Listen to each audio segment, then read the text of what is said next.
اگر حمل میں معذوری ہو تو کیا ضائع کر سکتے ہیں؟ آج کل تمام بڑے ہسپتالوں میں پریگننسی کی کسی پیچیدہ صورتحال میں اینوملی اسکین، اچھا یہ پتہ نہیں کوئی اسکین کی نہیں قسم ہے، تجویز کیا جاتا ہے۔ یہ ایک قسم کا الٹرا ساؤنڈ ہے جس میں اس بات کا پتہ لگایا جاتا ہے کہ بچے کی ڈیولپمنٹ ٹھیک ہے یا نہیں، اس کے اندر کوئی پیدائشی معذوری تو نہیں ہے۔ بعض اوقات کسی معذوری کی صورت میں ڈاکٹرز والدین کو حمل ضائع کرنے کی تجویز دیتے ہیں۔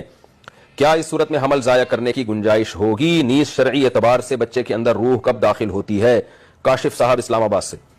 دیکھیں، دل تو بچے کا پہلے مہینے میں ہی دھڑکنا شروع ہو جاتا ہے، لیکن شرعی لحاظ سے جس کو باقاعدہ حیات اور زندگی کہا جاتا ہے وہ 4 مہینے میں ہوتی ہے بچے کے اندر، جس میں شعور کسی حد تک اس میں خاص قسم کا شعور پیدا ہو جاتا ہے۔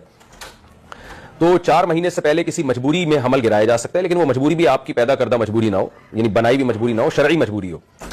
تو اس مجبوری میں یہ بھی ہے کہ بچہ معذور ہے، ڈاکٹر کہہ دیں غالب ہے کہ یہ معذور بچہ ہے، اس کی صحیح نہیں بن پا رہا اور ضائع بھی ہو سکتا ہے، مر بھی سکتا ہے، ماں کو بھی نقصان ہو سکتا ہے، تو ایسی صورت میں 4 مہینے سے پہلے گنجائش ہے۔ بلا وجہ تو 4 مہینے سے پہلے بھی گنجائش نہیں ہے۔ بلا وجہ کا کیا مطلب؟ حمل ٹھہر گیا، ماں باپ کہہ رہے ہیں کہ یار ہمارے پاس وسائل نہیں ہے، بچے کو کھلائیں گے کہاں سے، یہ ایسی وجہ ہے کہ اس کی بیس پہ تو حمل روکنا جائز نہیں ہے، تو گرانا کہاں سے جائز ہو جائے گا؟